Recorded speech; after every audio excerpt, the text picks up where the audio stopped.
Well, West Bengal, India's vibrant eastern state, is buzzing with anticipation for the first phase of polls on 23rd of April. Among the key districts gearing up is Murshidabad, but this time the usual concerns of Bengal civilians have been overshadowed by the special intensive revision process. Over 9 million names had initially been deleted from the electoral roll, and Murshidabad saw a vast number of deletions due to this very adjustment exercise. With just a few days left for the elections to gauge the ground temperature ahead of the polls, watch this special report.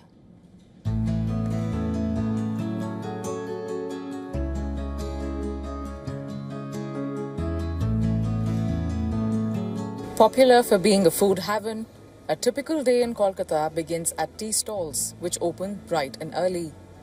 But election season has replaced casual conversation with fervent discussions on politics in the state of West Bengal. Amid the intense BJP versus TMC battle, there are several issues that voters need addressed in Kolkata. If we talk about Bengal, the main concern is maintaining security and law and order. The people will decide the future now. We are only holders of one vote. The decision should be left to the citizens.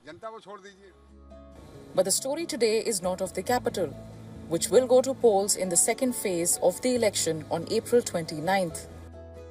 Before that, many other historic districts of West Bengal will be voting in the first phase on April 23rd.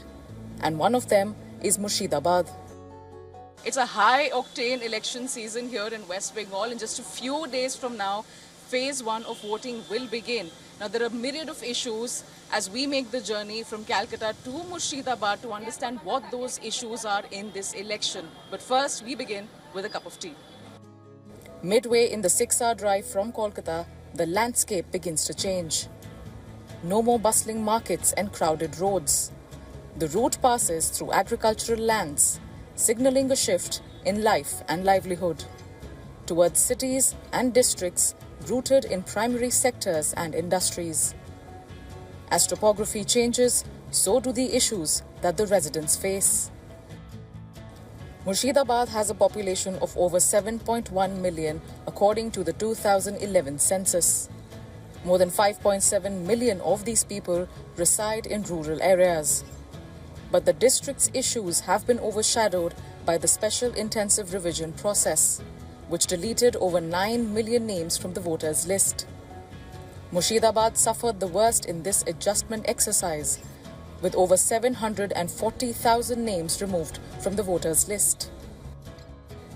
The TMC alleges that the SIR exercise targets minorities, but that allegation falls flat for a district like Murshidabad, which, though Muslim-dominated, elected BJP leader Gauri Shankar Ghosh as the MLA in the last assembly elections in 2021. This year too, Ghosh returns to this intense electoral battle. He faces 8 other candidates across party lines, with Ali Siddiqui of the Congress and Shawnee Singha Rai of the TMC his biggest challengers. People didn't know of Murshidabad before. This district with a rich colonial history is now being known for the SIR controversy, and the district that it has impacted the most is Murshidabad. Now, the irony here is that last time in 2021, during the assembly elections, it was BJP leader Gauri Shankar Ghosh who won from this district with a margin of less than 3,000 votes after defeating his TMC rival. Given the SIR controversy this time and the exclusion of voters, which TMC say is largely sidelining the Muslim voter base, it remains to be seen if a similar mandate is delivered from this district when it goes to elections on April the 23rd. Of course, the result we will find out on May the 4th. With video journalist Joy from Murshidabad, this is Dharmjot Kaur for WION World.